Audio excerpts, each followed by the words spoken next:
Hola, bienvenido a un nuevo videotutorial de FDET. En esta ocasión nos presento un problema resuelto sobre curvas.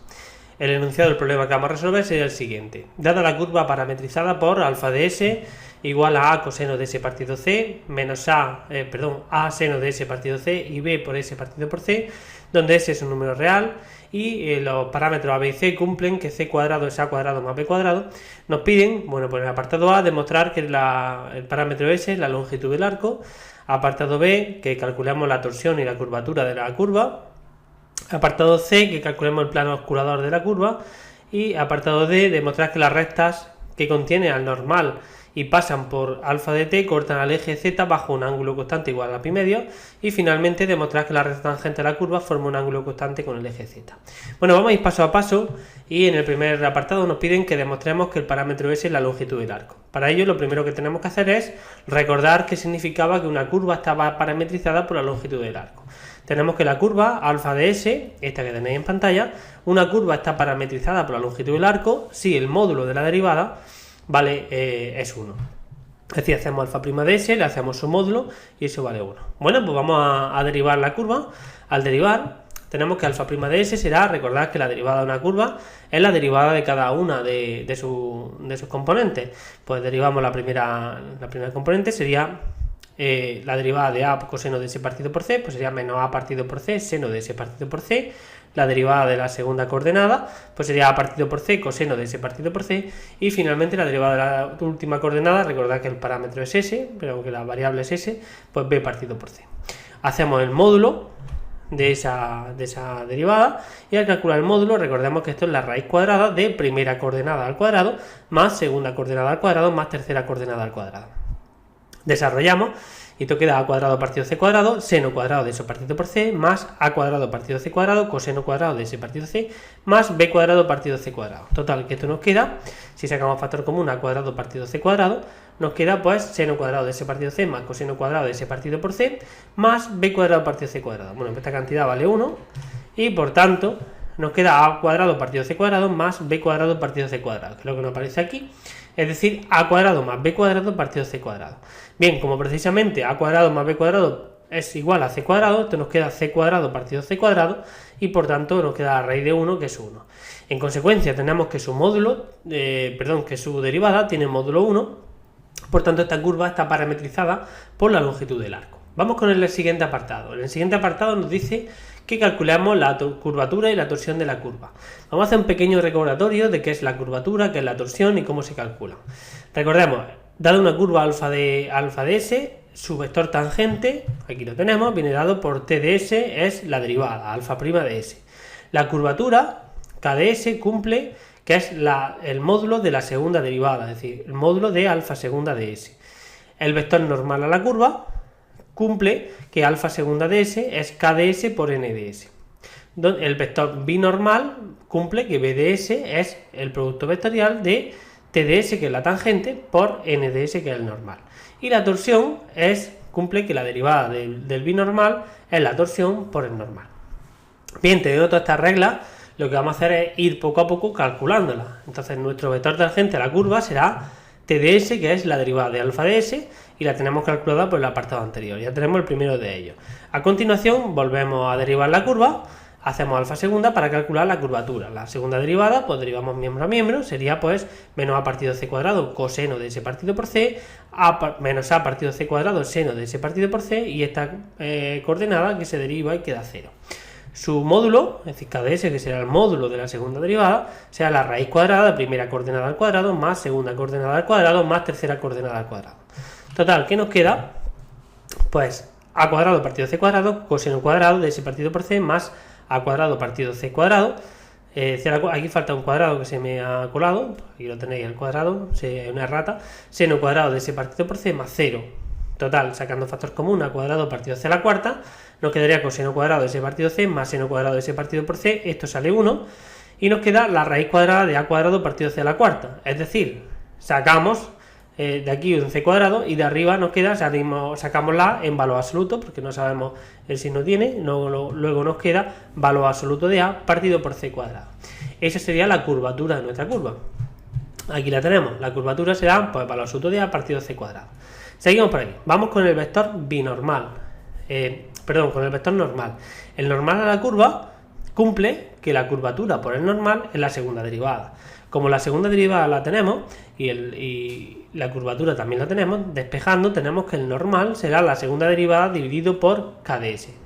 Bueno, pues hacemos la segunda derivada que la tenemos, dividimos por la curvatura, por módulo de A partido C cuadrado, y nos queda que el normal sería dividiendo coordenada a coordenada, menos A partido módulo de A, seno de S partido C, menos A partido módulo de A, coseno de S partido por C y 0.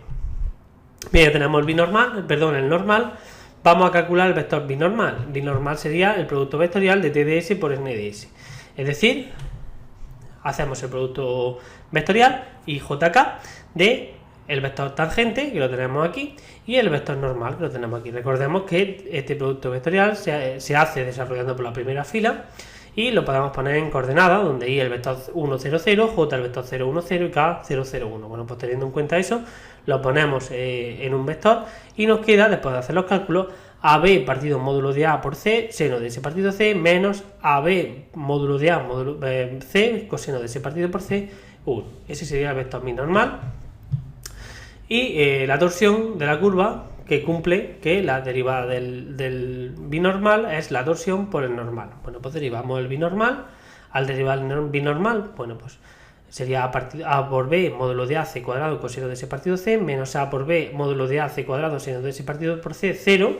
Y eso será igual que la torsión, que la tenemos, que el normal por la torsión. Bueno, pues si de aquí nos damos cuenta quién es el normal es menos A partido módulo de A seno de S partido por C. Si nos damos cuenta, lo único que tenemos que hacer es sacar factor común, menos B partido C cuadrado, y esto nos queda menos B partido C cuadrado por menos A partido módulo de A coseno de S partido por C, menos A partido módulo de A seno de S partido por C, 0, que esto es menos B partido C cuadrado en normal. Por tanto, la torsión será menos B partido por C cuadrado. Bien, finalmente, en el apartado C, ya cambiando de apartado, nos dice que calculemos el plano osculador de la curva. El plano osculador es el plano que en un punto determinado S es el plano que pasa por la curva, por el punto alfa de S, con vectores directores, el tangente y el normal. Bueno, pues la ecuación general del plano será x menos primera coordenada del punto, que es A coseno de S partido por C, y menos segunda coordenada del punto, que es esta de aquí, y Z menos tercera coordenada. Ponemos la primera, segunda y tercera coordenada del vector torsión, del vector tangente, y primera, segunda y tercera del vector normal.